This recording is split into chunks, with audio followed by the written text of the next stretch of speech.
नमो अरिहंताणं नमो सिद्धाणं नमो आयरीयाणं नमो वज्झायाणं नमो लोये सौवसाहूणं गुणानां विस्तरं वक्ष्ये स्वभावानां तथैव च पर्यायाणां विशेषेण नत्वा वीरं जिनेश्वरम्। 1008 श्री मूलनायक आदिनाथ भगवान की जय। द्वासांग जिनवाणी माता की जय। आचार्य श्रेष्ठ आचार्य गुरुवर श्री 108 देवसेन स्वामी जी महाराज की जय। आचार्य श्रेष्ठ आचार्य गुरुवर श्री 108 विद्यासागर जी महाराज की जय। तीर्थ चक्रवर्ती जगत पूज्य निर्यापक श्रमण मुनि पुंगव श्री 108 सुधा सागर जी महाराज की जय। समस्त मुनि संघ की जय। आला पद्धति ग्रंथ की स्वाध्याय श्रृंखला में हम सभी ने द्रव्य के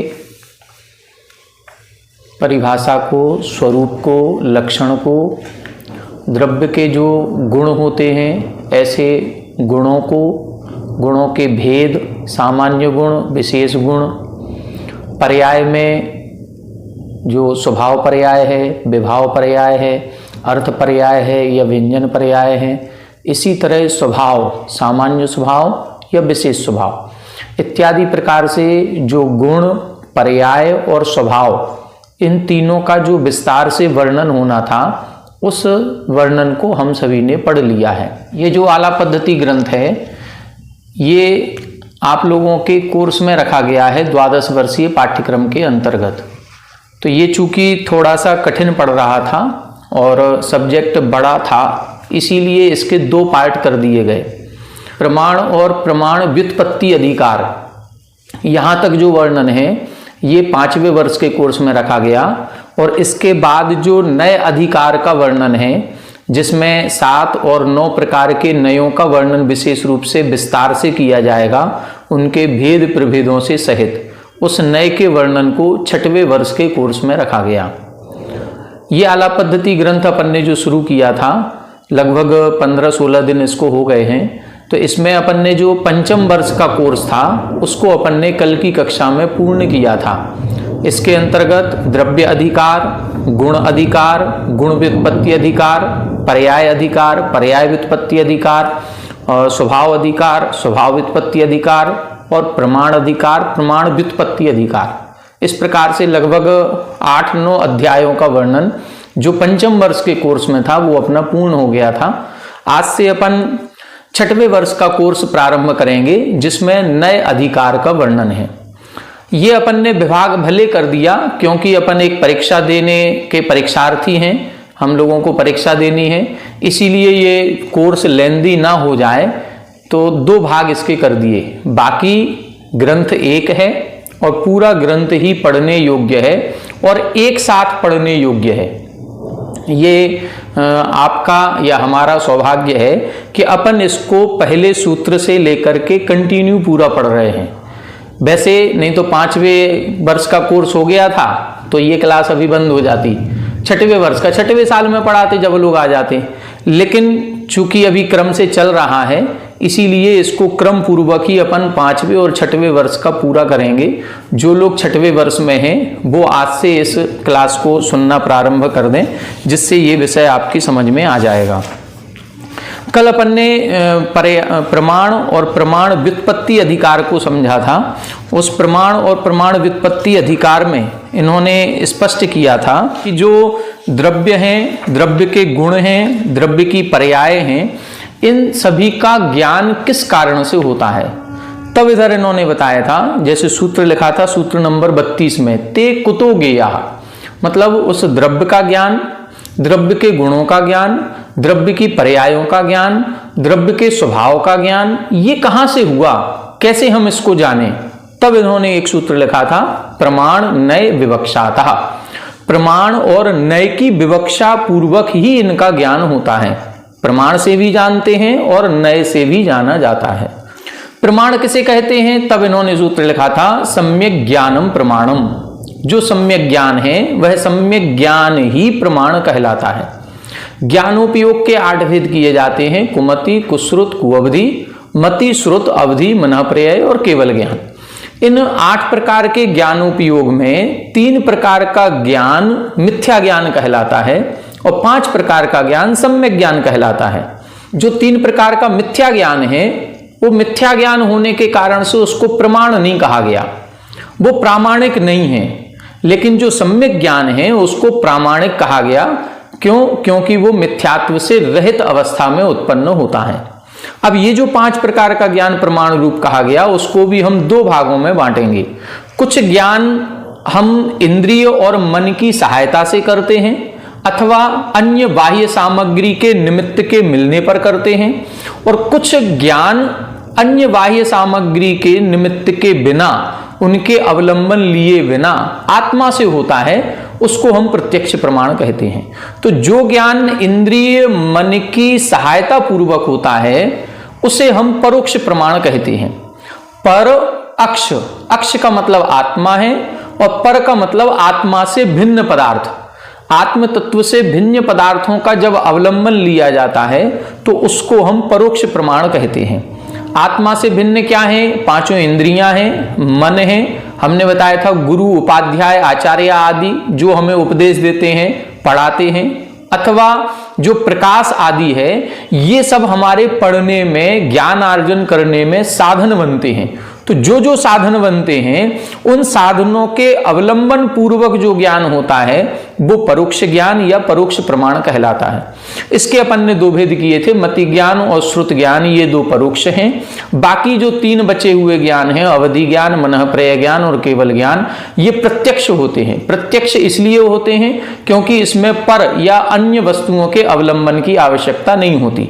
ये आत्मा से ही पदार्थों का ज्ञान करते हैं और स्पष्ट जानते हैं। लेकिन इनमें भी कुछ अंतर होता है। जो अवधि ज्ञान और मनःप्रत्यय ज्ञान है, ये दोनों ज्ञान द्रव्य, क्षेत्र, काल और भाव, इन चारों की अवधि लिए होते हैं, मर्यादा लिए हुए होते हैं। ये सभी द्रव्यों की सभी पर्यायों को नहीं जान सकते, इसीलिए इनको हम एक देश प्रत्यक्ष कहते हैं। लेकिन केवल ज्ञान ऐसा होता है जो सभी द्रव्यों की सभी अनंत पर्यायों को एक साथ जानने में समर्थ है, इसीलिए उसको हम सकल प्रत्यक्ष कहते हैं। अन्य अपेक्षा से भी इनके भेद किए गए, तो इन 5 ज्ञानों के 2 प्रकार से प्रमाण रूप से भेद किए गए, सविकल्प और निर्विकल्प के भेद से। सविकल्प, विकल्प सहित या इच्छा सहित जो ज्ञान होता है उसे हम सविकल्प कहते हैं, और इच्छा रहित, मन के विकल्पों से रहित जो ज्ञान होता है उसे हम निर्विकल्प कहते हैं।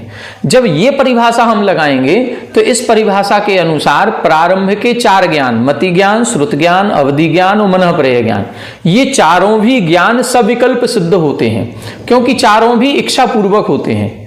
लेकिन जो केवल ज्ञान है वो मन से रहित है, मन के विचारों से रहित है, मन के विकल्पों से रहित है, इसीलिए उसको हम सकल प्रत्यक्ष कहते हैं या निर्विकल्प प्रत्यक्ष भी कहते हैं।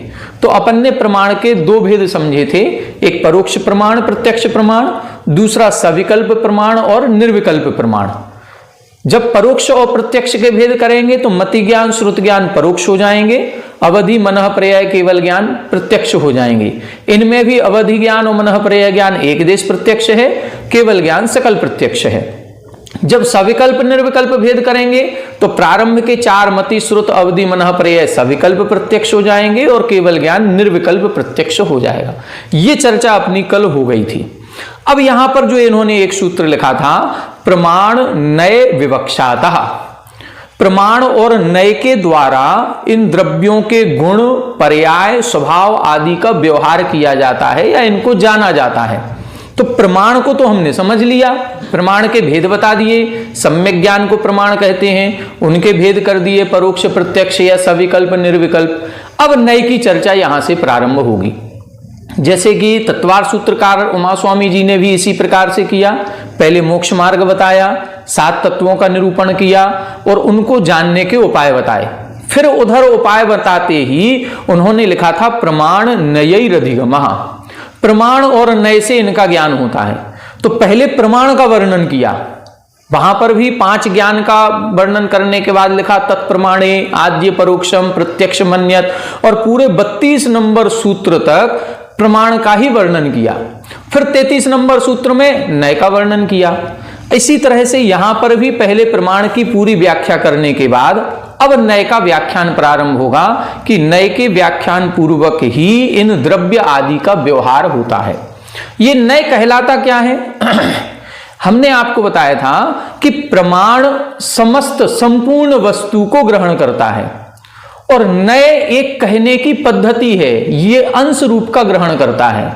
जब अंश रूप का कथन किया जाता है तो वो नय है। हम जो भी कथन करेंगे, किसी भी वस्तु का कथन करेंगे, हम संपूर्ण रूप से नहीं कर पाएंगे। हम प्रमाण रूप से जानते हैं, लेकिन कथन जब भी किया जाएगा किसी ना किसी अपेक्षा को लेकर के किया जाएगा, अंश रूप में किया जाएगा, बस उसको ही हम नय कहते हैं। बस आज से अपन नय का थोड़ा सा स्वरूप समझेंगे। नय में कई सारे भेद और प्रभेद और उपभेद किए गए हैं, इसीलिए थोड़ा सा उलझाने वाला जैसा विषय हो जाता है, लेकिन अपन को उलझना नहीं है, अपन बहुत आराम से समझने का इसको प्रयास करेंगे।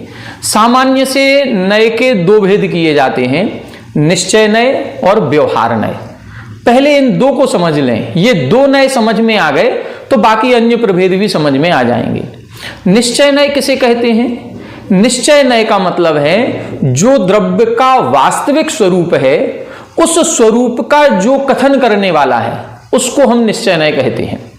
अब वास्तविक स्वरूप 3 प्रकार से अपन को समझ में आएगा। सबसे पहला, इसको एक तरह से और भी समझें, थोड़ा सा और अपन विस्तार करते हैं, फिर इस पे आते हैं विषय पर। जैसे हमने आपको बताया था द्रव्य 6 प्रकार की होती हैं, ठीक है? तो 6 प्रकार के द्रव्यों में जीव, पुद्गल, धर्म, अधर्म, आकाश और काल, जब अपन ने द्रव्य अधिकार, गुण अधिकार, पर्याय और स्वभाव को समझा तो एक प्रसंग बार बार आपको सुनने में आया होगा, बार बार उसका कथन किया गया कि इन 6 द्रव्यों में से 4 द्रव्य नित्य शुद्ध हैं। धर्म, अधर्म, आकाश और काल, ये शुद्ध ही थे, शुद्ध ही हैं और शुद्ध ही रहेंगे। इनमें कभी अशुद्धता नहीं आती, ये हमेशा स्वभाव में रहते हैं, ये कभी विभाव नहीं आते, इनमें कभी उपचार कथन भी नहीं होता, ठीक है? तो इस प्रकार से जो हमने इन 4 द्रव्यों का कथन किया, ये चारों द्रव्य जब नित्य शुद्ध हैं, स्वभाव में ही रहते हैं, तो इनका कथन प्रमाण रूप से ही किया जाएगा। लेकिन जो जीव और पुद्गल हैं, ये 2 द्रव्य चूंकि मिश्रित हो जाते हैं, ये 2 द्रव्य संबंध बना लेते हैं। तो जब ये 2 द्रव्य संबंध बनाते हैं तो संबंध बनते ही इन दोनों की जो शुद्ध अवस्था थी वो अशुद्ध हो जाती है। ये जो स्वभाव में थे वो विभाव में आ जाते हैं। अब विभाव में आते ही अब हमें 2 प्रकार के कथन सुनने को मिलेंगे। एक स्वभाव का कथन सुनने को मिलेगा, एक विभाव जो हम अनुभव कर रहे हैं उसका कथन सुनने को मिलेगा। हमको ये बार बार सुनने को मिलेगा कि हमारी आत्मा का स्वभाव ऐसा नहीं है, हमारी आत्मा तो अनंत ज्ञानमयी है, हमारी आत्मा तो अमूर्तिक है, हमारी आत्मा तो नित्य है, कभी नहीं मरती है। तो ये जो कथन सुनने में आ रहा है, ये आत्मा का वास्तविक स्वरूप है, जो मिश्रित नहीं है किसी से। बस जो नए इस वास्तविक स्वरूप का कथन करता है उसी को हम निश्चय नय कहते हैं। और जो हमारी वर्तमान पर्याय का कथन करता है, अशुद्ध दशा का वर्णन करता है, कर्म सहित अवस्था का वर्णन करता है, विभाव पर्याय का वर्णन करता है, विकारी भावों का वर्णन करता है, वो व्यवहार नय है। बस इन 2 अवस्थाओं को समझना है। हम अशुद्ध हैं, लेकिन क्या हमेशा से अशुद्ध थे? क्या हम शुद्ध बन सकते हैं? बस ये 2-3 प्रश्न अपने आप में याद रखें। हम अशुद्ध हैं, ये हम स्वीकार कर रहे हैं। हमारी आत्मा कर्मों से सहित है, ये हम स्वीकार कर रहे हैं। हम संसार में हैं, ये भी हम स्वीकार कर रहे हैं। लेकिन क्या हम हमेशा संसार में ही रहेंगे? क्या हमारी आत्मा परमात्मा नहीं बन सकती? क्या हमारी आत्मा में भी वही गुण नहीं है जो सिद्ध परमेष्ठियों ने प्रकट कर लिए? क्या महावीर भगवान भी पहले या आदिनाथ भगवान भी जितने भी तीर्थंकर हुए हैं, सिद्ध हुए हैं, या कि ये क्या पहले संसार में नहीं थे? संसार में थे। जब ये संसार में थे और हम भी संसारी हैं, तो इनमें और हम में कोई असमानता नहीं थी। जब इन्होंने अपने शुद्ध स्वरूप को प्रकट कर लिया, तो क्या हम अपने शुद्ध स्वरूप को प्रकट नहीं कर पाएंगे? कर पाएंगे। बस अब वो शुद्ध स्वरूप का कथन करना, बस इस शुद्ध स्वरूप का जो नए कथन करता है, बस उसी को हम निश्चय नए कहते हैं। जब जब अपन ने एक द्रव्य का स्वरूप समझा, उत्पाद, व्यय, द्रव्य, युक्तम, सत। उत्पाद, व्यय और द्रव्य हमने स्वभाव पढ़े, तो स्वभाव में भी दो प्रकार के स्वभाव पढ़े, एक नित्य स्वभाव, एक अनित्य स्वभाव। दोनों भी स्वभावों को हमने द्रव्य में गर्भित किया। तो जब जब हम उत्पाद और व्यय की चर्चा करेंगे, उत्पाद और व्यय की चर्चा करेंगे, एक पर्याय उत्पन्न होती है, एक नष्ट होती है। पर्याय हमेशा उत्पत्ति और विनाश ये चलता ही रहेगा। तो जब जब हम इस पर्याय की मुख्यता करेंगे, किसी के नष्ट होने की और किसी के उत्पन्न होने की बात करेंगे, समझ लो ये व्यवहार नय है। इसी को हम पर्यायार्थिक नय कहते हैं। दूसरा, जब जब हम द्रव्य के नित्य होने की बात कहेंगे, हम कहेंगे ये तो पर्याय शरीर का विनाश हुआ है, आत्मा कभी नहीं मरती, आत्मा तो अजर अमर है। वो आत्मा जो अभी मनुष्य के रूप में थी, वो तो अब स्वर्गों में है, वो तो अब नंदीश्वर द्वीप में जा रही होगी, वो तो अब तीर्थंकर भगवान के समोसरण में बैठी होगी। तो हमने उस आत्मा को मारा नहीं है, फिर हमने उसके मरण को स्वीकार नहीं किया। जहां जहां उस आत्मा की नित्यता को हम स्वीकार करेंगे और नित्यता रूप से वर्णन करेंगे, समझ लो वही निश्चय नय है। तो दो चीजें अपन समझ में आ गई। क्या क्या समझ में आ गया? एक तो वो समझ में आया कि जब जब द्रव्य के शुद्ध स्वरूप का कथन होगा, तब तब निश्चय नय मानना चाहिए, और अशुद्ध स्वरूप का कथन हो रहा है तो व्यवहार नय हो गया। जब जब हम द्रव्य की बात करेंगे तो निश्चय नय है, जब जब हम पर्याय की बात करेंगे तो व्यवहार नय है। जब हम द्रव्य को नित्य स्वरूप से उद्घाटित करेंगे, द्रव्यपने के रूप में स्वीकार करेंगे तो निश्चय नय है। और जब जब हम कहेंगे उत्पन्न होता है, नष्ट होता है, ये इस प्रकार से उत्पाद और व्यय की मुख्यता से बात करेंगे तो समझ लो व्यवहार नय है। दूसरा एक और कथन प्राप्त होता है कि हमारी आत्मा और आत्मा के गुण, ज्ञान गुण। अब जब जब इस आत्मा और ज्ञान गुण की भिन्नता देखी जाएगी, जब जब भिन्न भिन्न रूप से कथन किया जाएगा, आत्मा का ज्ञान यदि ये कह रहे हैं तो समझ लो व्यवहार नय। और जब जब हम ये कहेंगे कि आत्मा और ज्ञान एक ही है, अभेद हो जाए, तो समझ लो निश्चय नय है। निश्चय नय गुण और गुणी को अभेद रूप से कथन करता है। अभेद का मतलब मैं ज्ञानी हूं, केवल ज्ञान मेरा नहीं है, मैं स्वयं ज्ञानी हूं। देखो पूज्य महाराज श्री कई बार प्रवचनों में कहते हैं कि धन पास में आने से सुख मिलता है या धनी बनने से सुख मिलता है? धन सुख देता है या धनी पने का जो भाव है वो सुख देता है?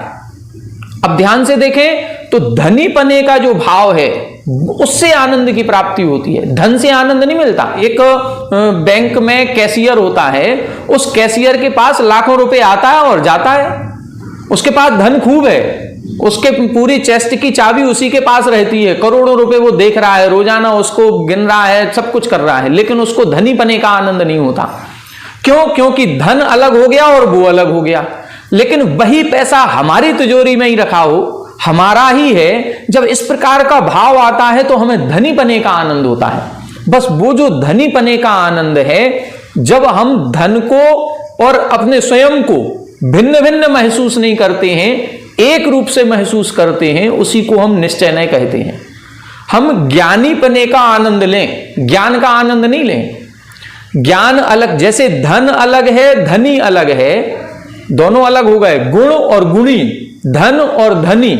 इसी तरह से ज्ञान और ज्ञानी, ज्ञान के साथ ज्ञानी पने का आनंद जब लेंगे तो ज्ञानी पने का आनंद लेते समय हम निश्चय नय की दृष्टि में हैं।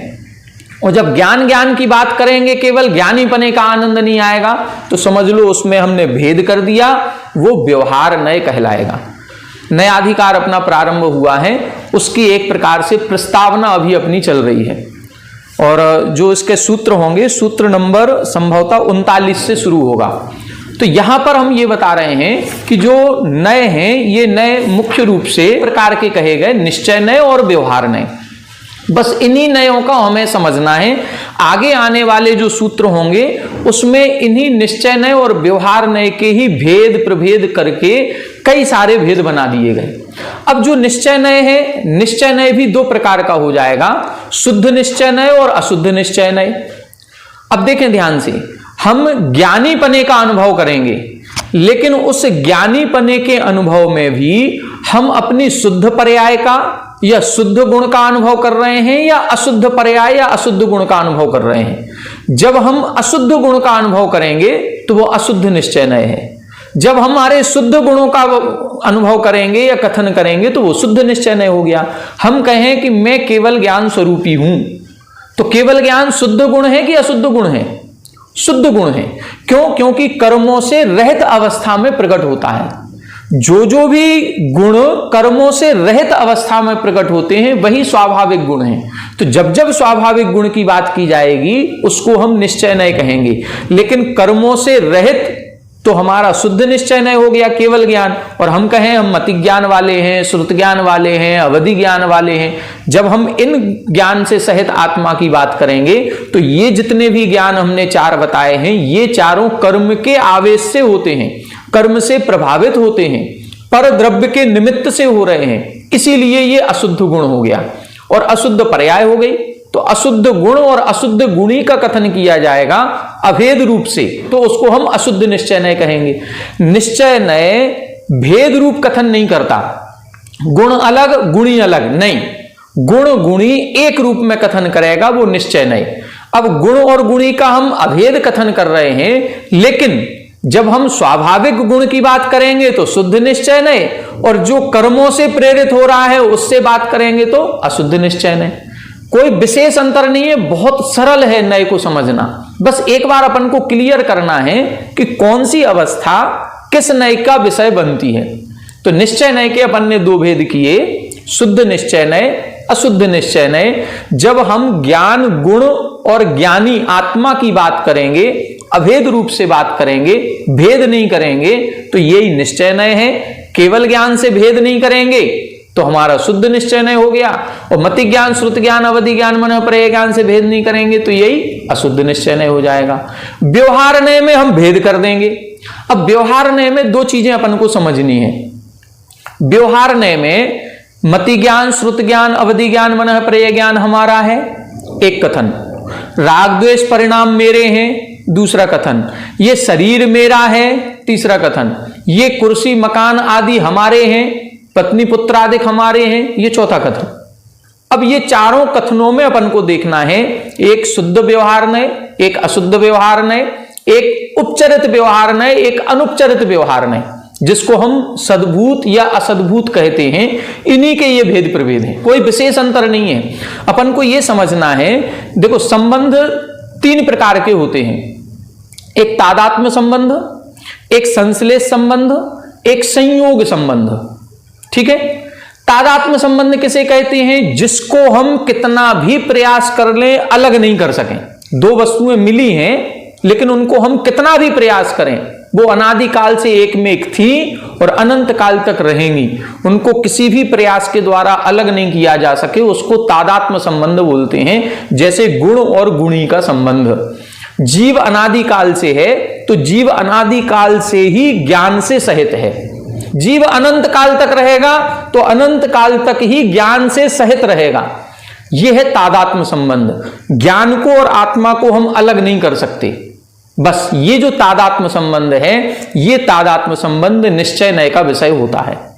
ये निश्चय नय का विषय है। ठीक है। क्योंकि निश्चय नय में ही ज्ञान और ज्ञानी, गुण और गुणी की बात की जाएगी।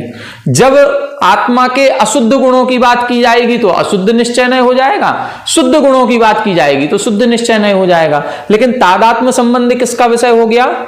निश्चय नय का। अब बचे दो संबंध, संश्लेष संबंध और संयोग संबंध। ये दोनों भी व्यवहार नय है। अब इस व्यवहार नय में भी एक होता है सद्भूत, एक होता है असद्भूत। तो जो हमारी आत्मा से संश्लेष संबंध से सहित है, जो देखने में एक रहा है, जिसको हम प्रयास करें तो अलग कर सकते हैं, इसको बोलते हैं संश्लेष संबंध, इसको बोलते हैं संश्लेष। जैसे कर्म हमारी आत्मा से मिले हुए हैं, लेकिन क्या कर्मों को हम अलग नहीं कर सकते? कर सकते हैं। शरीर और आत्मा एक दूसरे से मिले हुए हैं, तो क्या शरीर आत्मा को अलग नहीं कर सकते? कर सकते हैं। अनादिकाल से मिले हैं, फिर भी इनको अलग किया जा सकता है, इसको बोलेंगे संश्लेष संबंध। और जब जब संश्लेष संबंध से सहित कोई भी बात की जाएगी, राग द्वेष परिणाम मेरे हैं, ये शरीर मेरा है, मैं अपने ही कर्मों का फल भोगने वाला हूं, ये सब व्यवहार नहीं। कौन सा व्यवहार नहीं? सद्भूत व्यवहार नहीं। क्यों? क्योंकि आत्मा से संश्लेषित संबंध है, इसलिए सद्भूत। अब असद्भूत किसे कहेंगे? जो पृथक दिख रहे हैं, संयोग संबंध। ये घर मकान पत्नी पुत्र आदि पृथक में अलग दिख ही रहे हैं कि ये अलग हैं और मैं अलग हूं, ये सब संयोग है। बस इस संयोग संबंध को कहते हैं हम असद्भूत व्यवहार में। बस इतना ही अपन को समझना है, इसी के भेद प्रभेद करेंगे। कोई विशेष कठिन विषय नहीं है, इतना ही विषय है। यदि आज की कक्षा का ये 4-6 लाइनें आपको समझ में आ गई तो आगे के सारा विषय पूरा क्लियर होगा, क्योंकि ये सारांश हमने आपको बता दिया। निश्चय नय, व्यवहार नय, व्यवहार नय के दो भेद, सद्भूत और असद्भूत।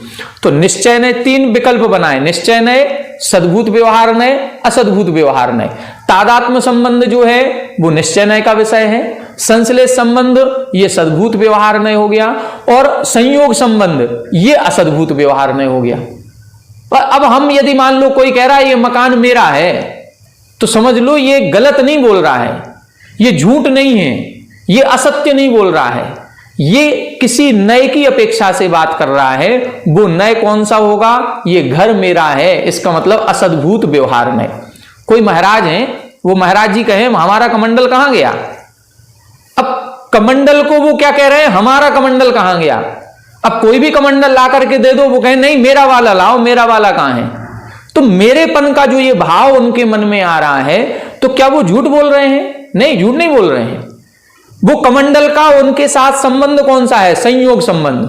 तो समझ लो ये असद्भूत व्यवहार नय से उस कमंडल को अपना कह रहे हैं। उस असद्भूत व्यवहार नय से उस चौके को, पाटे को, शास्त्र को, पेन पेंसिल को, डायरी को, पिच्छी को, जिसको भी कह रहे हैं, ये सब क्या है? संयोग संबंध। कोई कह रहे हैं तुम मेरे बड़े भक्त हो, मेरे भक्त हो, मेरा शिष्य है, तो ये जो मेरेपन का भाव आ रहा है, ये सब असद्भूत व्यवहार में।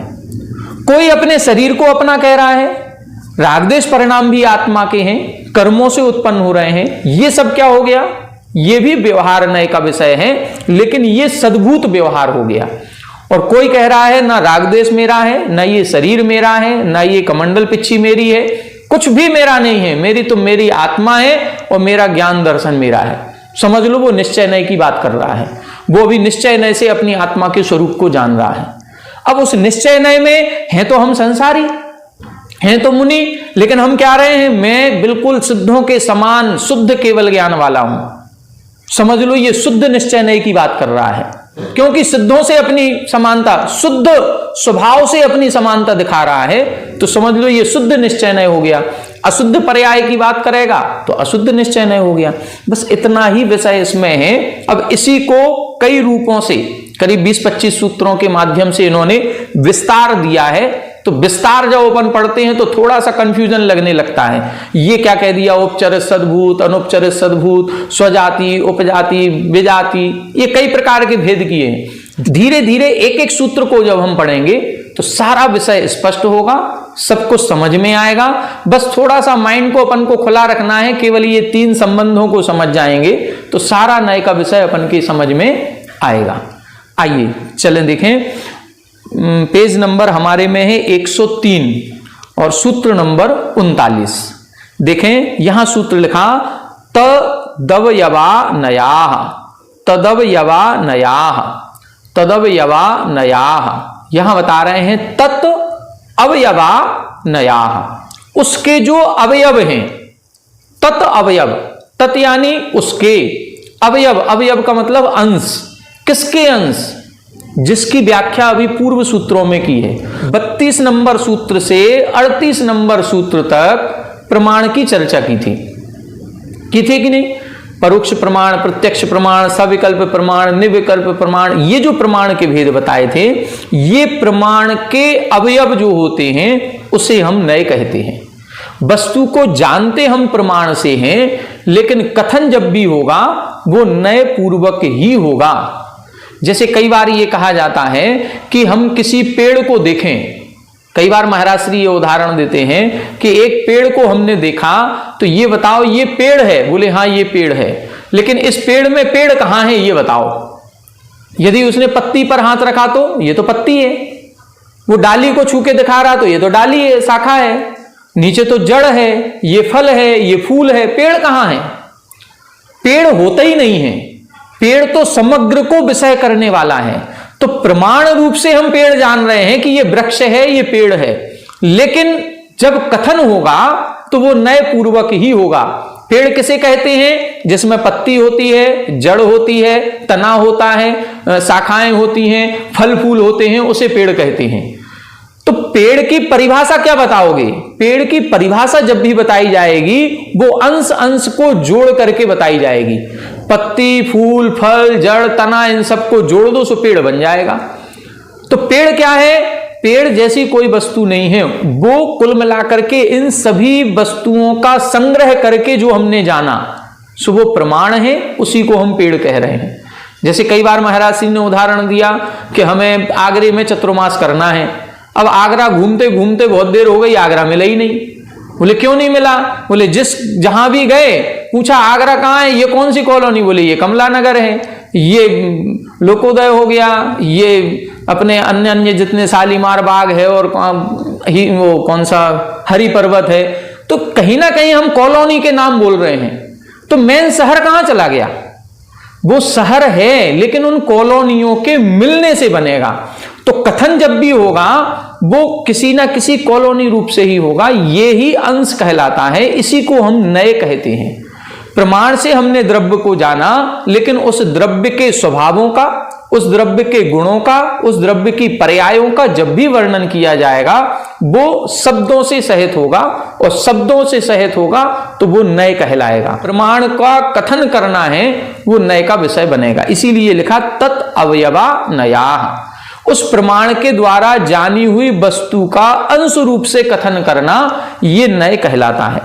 40 नंबर सूत्र में लिखा नए भेदा उच्यन्ते। अब नए के भेदों का कथन करते हैं।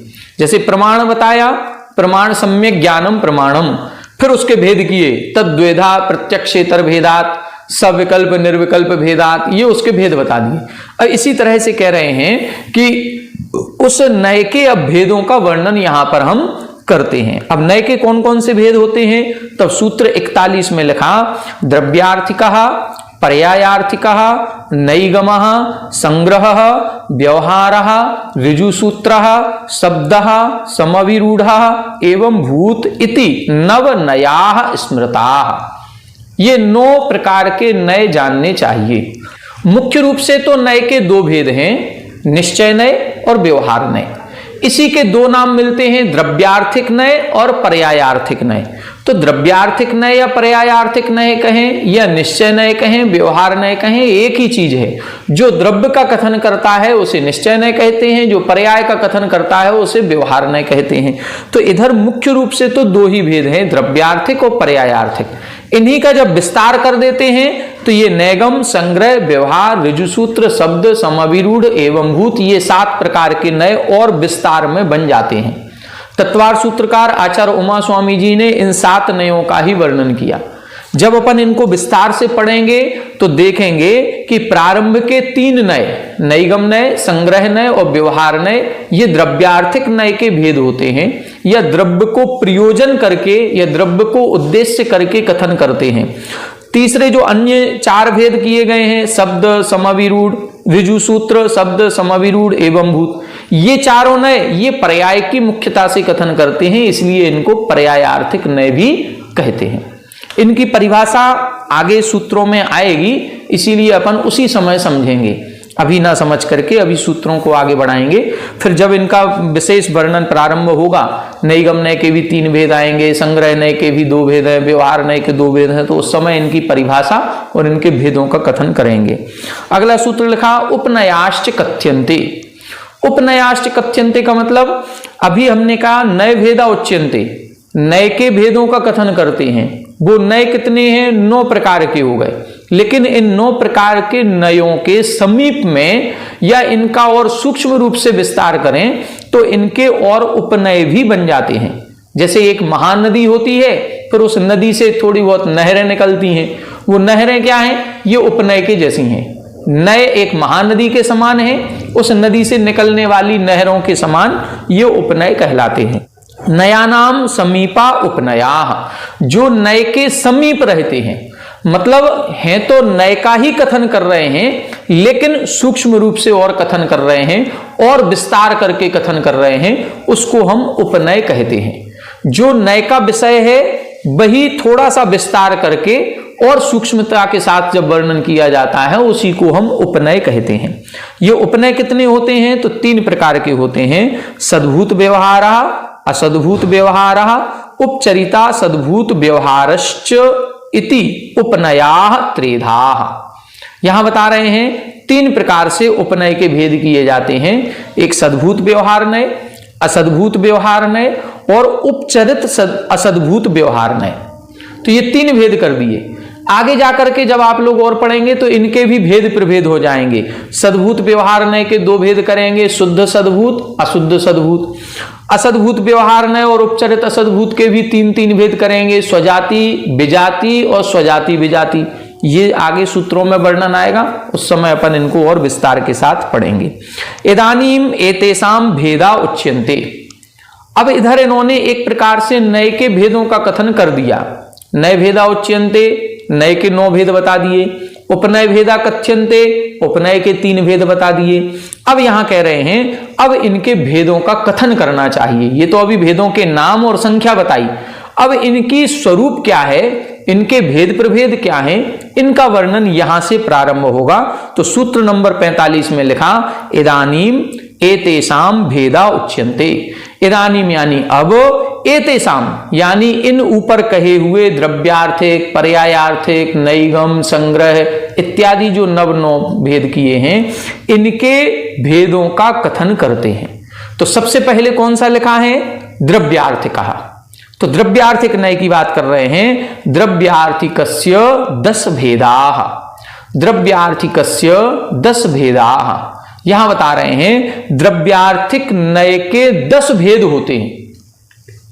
कितने भेद हैं? 10 भेद। इसका मतलब है द्रव्यार्थिक नय का जब जब कथन किया जाएगा वो इन 10 प्रकार से किया जाएगा, अथवा जब जब इन 10 प्रकार से कोई कथन हमें सुनने में या पढ़ने में मिले तो समझ लेना कि ये द्रव्यार्थिक नय की अपेक्षा से बात की जा रही है। ये 10 भेदों को जब अपन पढ़ेंगे तो इसमें मुख्य रूप से 6 भेद किए गए। मुख्य रूप से सबसे पहला भेद और अभेद कथन। निश्चय नय के या द्रव्यार्थिक नय के अपन 2 भेद करेंगे, शुद्ध द्रव्यार्थिक नय, अशुद्ध द्रव्यार्थिक नय, या शुद्ध निश्चय नय, अशुद्ध निश्चय नय। हमने पहले भी बताया। तो निश्चय नय स्वभाव का कथन करता है या गुण गुणी की तादात्म्यता का कथन करता है। जब तादात्म्य संबंध होता है गुण गुणी का, तो उन गुण और गुणी का कथन करने वाला है वो है द्रव्यार्थिक नय। तो यहां पर 3 प्रकार से कथन मिलेगा। सबसे पहला कथन क्या मिलेगा? सबसे पहला कथन मिला अन्य द्रव्य के निमित्त से या अन्य द्रव्य के प्रभाव में आए बिना जो द्रव्य के शुद्ध स्वरूप का कथन करता है उसे द्रव्यार्थिक नय कहते हैं। हमारी आत्मा भले ही इस शरीर से, पुद्गल से, कर्मों से सहित है, लेकिन आत्मा का स्वरूप क्या है? आत्मा का स्वरूप क्या ऐसा है? नहीं है। तो जो आत्मा के शुद्ध स्वरूप की चर्चा करे उसे हम शुद्ध द्रव्यार्थिक नय कहेंगे। दूसरा, हमने बताया कि आत्मा नित्य भी है और अनित्य भी है। तो जो उत्पाद, व्यय और द्रव्य में से द्रव्य की मुख्यता से कथन करे, नित्यता की अपेक्षा से कथन करे, वो द्रव्यार्थिक नय हो जाएगा। तीसरा हमने बताया गुण गुणी का तादात्म्य संबंध।